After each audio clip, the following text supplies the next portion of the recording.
जय हिंद दोस्तों, मेरा नाम है वेदश्री त्रिवेदी और हम लोग इस समय पढ़ रहे हैं फाइनेंशियल मैनेजमेंट। फाइनेंशियल मैनेजमेंट में हमारा जो चैप्टर चल रहा है वो है कॉस्ट ऑफ कैपिटल अर्थात पूंजी की लागत। इससे पहले मैंने आपको cost of debt capital, cost of preference capital, cost of equity share capital, cost of retained earning के वीडियोस प्रोवाइड करा चुका हूं मैं।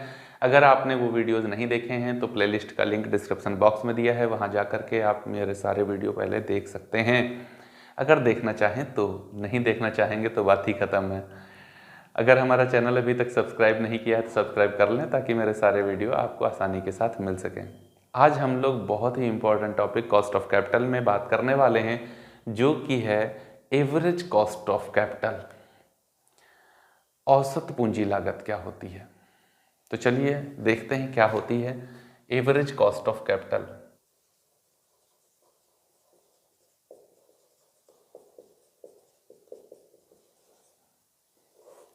औसत पूंजी लागत, देखिए भैया क्यों आवश्यकता पड़ी इसकी। शुरुआती वीडियो में मैंने बताया था एकदम क्या होता है ये और कैसे क्या काम करना होता है। मोस्टली है क्या, कंपनी के पास में जैसे सपोज दैट 8% डेट है 1,00,000 रुपए की, 10% प्रेफरेंस शेयर हैं ये भी 1,00,000 रुपए के, 15% इक्विटी शेयर हैं ये भी 1,00,000 रुपए के।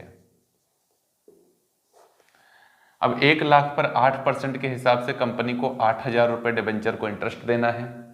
1,00,000 पर 10% के हिसाब से 10,000 रुपये प्रेफरेंस शेयर को डिविडेंड्स देना है।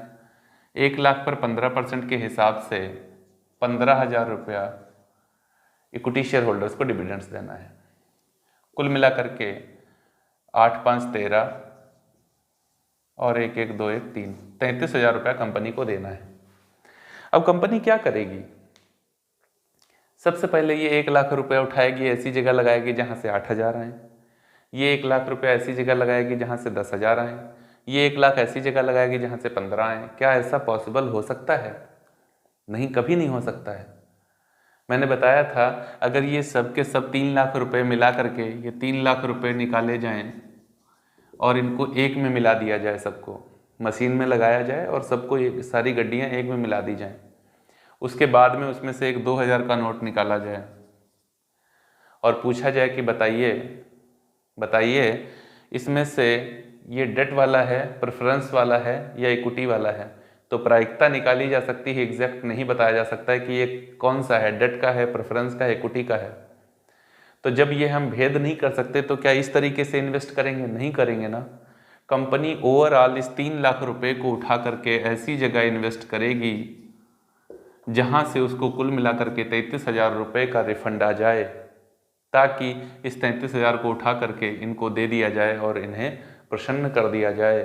बस यही होती है एवरेज कॉस्ट ऑफ कैपिटल। पूंजी की औसत लागत यही है, इससे बढ़कर और कुछ नहीं है। हमें पूरे के पूरे फंड को ऐसे इन्वेस्ट करना है कि उस पर कम से कम इतना कमा लिया जाए कि फंड्स प्रोवाइडर को प्रसन्न किया जा सके, सेटिस्फाई किया जा सके। यही है एवरेज कॉस्ट ऑफ कैपिटल और कंपनी के लिए यही सबसे महत्वपूर्ण होती है। इसी के आधार पर वो डिसीजन लेती है, अलग अलग इनका इन्वेस्टमेंट नहीं किया जाता है। तो भैया ऐसे ही कैलकुलेशन करेंगे एवरेज कॉस्ट ऑफ कैपिटल का, ठीक है।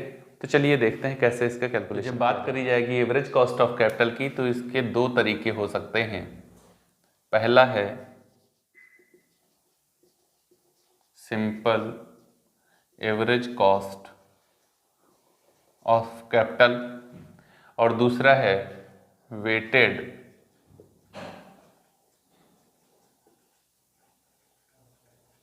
Average cost of capital. या तो साधारण एवरेज कॉस्ट निकाली जा सकती है या तो भारित औसत लागत निकाली जा सकती है पूंजी की। दोनों ही कंडीशन में फॉर्मूला क्या बनेगा, जैसे यहाँ पर अगर हम आए तो यहाँ पर simple average cost of capital after tax, यहाँ पर simple average cost of capital after tax क्या बनेगी, कैसे कैलकुलेट करेंगे? Sigma x upon n. यहाँ पर सिग्मा एक्स का मतलब होगा total of cost of capital. पूंजी की लागत का टोटल कर लेंगे, उसको कहेंगे सिग्मा एक्स। एन क्या होगा? Number of source of capital. Number of sources क्या बनेगा? Number of sources.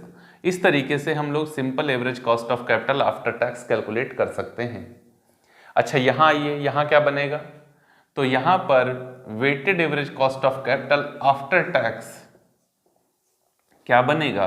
बराबर sigma W X upon sigma W. अब ये सिग्मा डब्ल्यू एक्स क्या है? तो सिग्मा डब्ल्यू एक्स क्या होगा?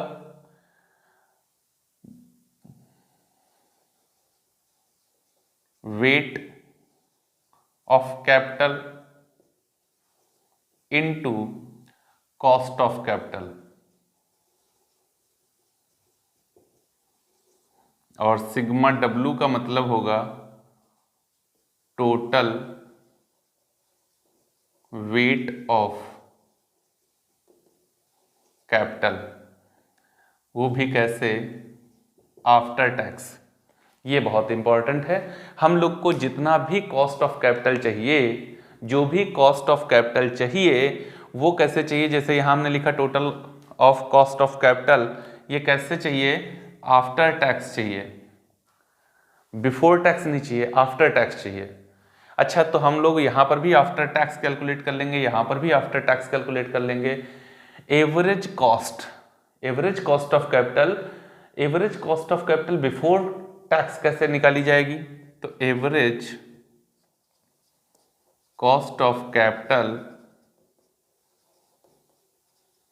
बिफोर टैक्स बराबर average cost of capital after tax upon 1 minus TR।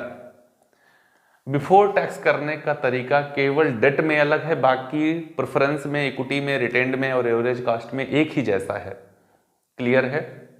बात समझ में आ रही है? तो भैया सबसे ज्यादा ध्यान क्या रखना है कि हमको हर एक कॉस्ट कैसे चाहिए कैलकुलेशन के लिए? आफ्टर टैक्स चाहिए, बिफोर टैक्स नहीं चाहिए। अब बात आती है कि ये वेट कैसे देंगे? वेट कैसे देंगे? जब वेट देना चाहेंगे तो एक होता है बुक वैल्यू का वेट, एक होता है मार्केट वैल्यू का वेट, और एक मार्जिनल वेट भी होता है, मार्जिनल वैल्यू भी होती है, लेकिन वो हमको जरूरत पड़ेगी नहीं उसकी। देखिए, बुक वैल्यू क्या होती है? जैसे क्वेश्चन में जो कुछ दिया गया है, क्वेश्चन के अंदर जो कुछ भी दिया गया है, जैसे 8% की डेट 4 लाख रुपया, ठीक, 10% का प्रेफरेंस 10 लाख रुपया, तो ये जो 4 और 10 दिया है, ये क्या है? बुक वैल्यू है। 4,10,000 ये क्या है? बुक वैल्यू है। मोस्टली हर एक क्वेश्चन में हम लोग बुक वैल्यू का ही वेट देंगे, मार्केट वैल्यू का वेट तब तक नहीं दे पाएंगे जब तक कि क्वेश्चन में हमें स्पष्ट रूप से कहना दिया गया हो कि 4 लाख का डेट मार्केट में 5 लाख का है, 4 लाख का प्रेफरेंस मार्केट में 5 लाख का है। जब हमें मार्केट प्राइस दे दिया जाएगा तभी हम मार्केट वैल्यू दे सकते हैं, अदरवाइज हमेशा जो हम लोग वेट देंगे वो बुक वैल्यू का होगा। अब बात आती है क्वेश्चन को सॉल्व कैसे किया जाएगा, आइए बताते हैं। यहां पर ऐसा कॉलम हम लोग बना लेंगे, यहां पर क्या हो जाएगा? Source of fund, okay. यहां पर क्या हो जाएगा? अमाउंट। अमाउंट के साथ ही साथ, अमाउंट हो गया हमारे पास, यहां पर हो जाएगा W, वेट, ओके। यहां पर हो जाएगा कॉस्ट ऑफ कैपिटल, जिसको हम लोग कहेंगे X, और लास्ट कॉलम होता है हमारा जिसको कहेंगे प्रोडक्ट, शॉर्ट में WX। ऐसा फॉर्मेट बनाएंगे। चलिए, सोर्स ऑफ फंड क्या है? जैसे क्वेश्चन में हमको दिया है 8% डेट 4 लाख, 10% प्रेफरेंस शेयर ये 5 लाख। क्वेश्चन में दिया है इक्विटी शेयर 10 लाख। क्वेश्चन के अंदर दिया है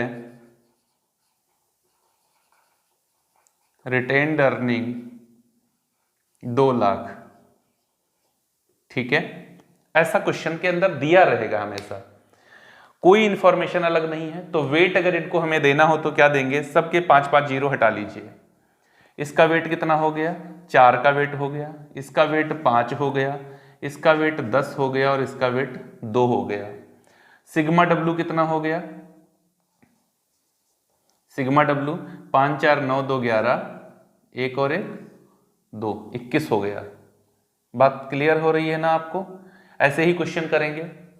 कॉस्ट ऑफ कैपिटल हम लोग कैलकुलेट करेंगे, ये चारों तरीके मैं आपको पढ़ा चुका हूं। डेट की कॉस्ट कैसे कैलकुलेट की जाती है, प्रेफरेंस की कॉस्ट कैसे कैलकुलेट की जाती है, इक्विटी की कॉस्ट कैसे कैलकुलेट की जाती है और रिटर्न की कॉस्ट कैसे कैलकुलेट की जाती है।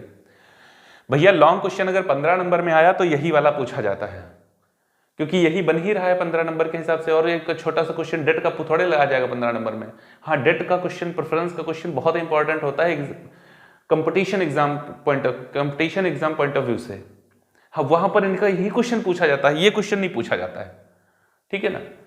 तो लेकिन लॉन्ग फॉर्मेट में अगर क्वेश्चन आएगा तो ऐसा ही आएगा, यही आएगा, ऐसे मान के चलिए आप। तो इसकी तैयारी हम लोग को करनी पड़ेगी। इनकी सबकी चारों की आफ्टर टैक्स कॉस्ट हम लोग कैलकुलेट करेंगे और वो कैलकुलेट करके यहां पर लेकर के आएंगे। सपोज दैट मैं मान लेता हूं जो डेट की कॉस्ट आई है हमारी, ये आई है 10%, प्रेफरेंस की कॉस्ट हमारी आई है 12%, इक्विटी की कॉस्ट आई है हमारी 15%। सपोज दैट कह रहा हूं भाई, क्वेश्चन के अंदर ये ढूंढने मत लगना सर ये तो आई नहीं, मैं कहता हूं सपोज दैट, कैलकुलेशन आप करोगे या मैं क्वेश्चन इसका करवाऊंगा तो मैं खुद कैलकुलेट करके आपको बताऊंगा। रिटेन्ड की कॉस्ट आई है 10%, ठीक है ना। तो इसको क्या कहेंगे, सिग्मा एक्स।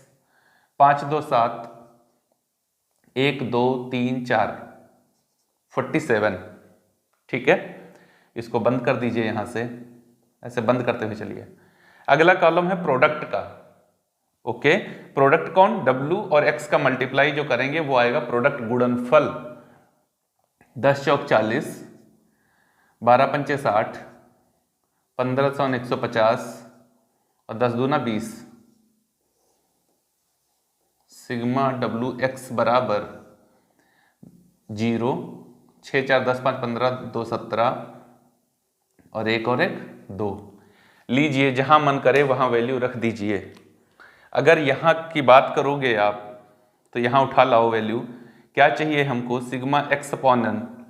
सिग्मा एक्स कितना है 47 और एन क्या है, सोर्स ऑफ हमारे पास में देखो, सोर्स ऑफ फंड क्या है 4, source of number of sources क्या है, नंबर ऑफ सोर्सेज मेरे पास 4।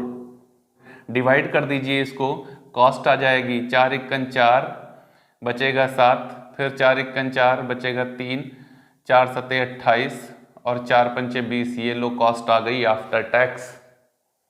यहां आ जाओ और यहां कैलकुलेट कर लो, 270 और 21। ये देखो सिग्मा डब्ल्यू एक्स, ये देखो रखा है यहां पर सिग्मा डब्ल्यू एक्स 270/21। कैलकुलेट कर लीजिए इसको, देखिए बताइए कितना आएगा, 12.85%। बस हो गया। इसी तरीके से सॉल्व किया जाएगा। चाहे सिंपल एवरेज कॉस्ट लगा दीजिए, चाहे वेटेड एवरेज कॉस्ट लगा दीजिए, कोई भी फॉर्मूला लगाइए, बड़े आराम से इसको कैलकुलेट कर सकते हैं। ये क्वेश्चन 15 नंबर के लिए इंपॉर्टेंट बनता है। अगर लॉन्ग क्वेश्चन आता है कॉस्ट ऑफ कैपिटल से तो यही पूछा जाता है, क्योंकि यही क्वेश्चन बन ही रहा है 15 नंबर के हिसाब से। इससे पहले जितने क्वेश्चन हम लोगों ने पढ़े हैं वो शॉर्ट में बन सकते हैं, लॉन्ग क्वेश्चन पूरा कोई एक में ही मिला करके नहीं बन पाएगा। तो मेरी तरफ से ये चैप्टर कंप्लीट हो गया है। अब इसके न्यूमेरिकल क्वेश्चंस कुछ मैं आपको करवा दूंगा ताकि आपकी जितने भी डाउट्स हों वो क्लियर हो जाएं। यदि हमारा चैनल आपने सब्सक्राइब नहीं किया है तो सब्सक्राइब कर लें ताकि मेरे सारे वीडियो आपको आसानी के साथ में मिल सकें। जय हिंद दोस्तों।